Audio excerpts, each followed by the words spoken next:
আসসালামু আলাইকুম ভিউয়ার্স, যারা যারা গাজীপুর দিয়ে চলাচল করেন, গাজীপুর থেকে বাইপাস থেকে একবারে হাইওয়ে রোড দিয়ে কাঞ্চন পর্যন্ত, তো সবাইকে দৃষ্টি আকর্ষণ করব জাজরের থেকে যে রাস্তা, এই রাস্তার পরিস্থিতি খুবই খারাপ।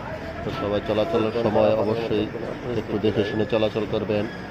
আর গাজীপুর যারা রোড পরিবহন মন্ত্রণালয়ে কাজ করতেছেন, সবাইকে একটু দৃষ্টি আকর্ষণ করব, এই হাইওয়ে রোডটা দিয়ে বিগত 1 বছর ধরে বহুত চলাচল করতেছে গাড়ি ঘোড়া। তো এই রাস্তাটা আজও পর্যন্ত ঠিক করা হয়নি। সবাই দৃষ্টি আকর্ষণ দিয়ে বলছি একটু রাস্তাটার দিকে নজর দেন, কেননা এই রাস্তা দিয়ে বহুত লোকজন চলাচল করে বোটবাজার, হারিকেন এবং ঢাকামুখী, এবং আপনার কাঞ্চন থেকে বাইপাস যে রাস্তাটা, এই রাস্তাটা ভেঙে চুরে একবারে নষ্ট হয়ে গেছে, যার কারণে স্কুলের ছাত্রছাত্রীও চলাচল করতে পারতেছে না। পানি এসে যাওয়া অল্প বৃষ্টিতেই, নজর দেন একটু।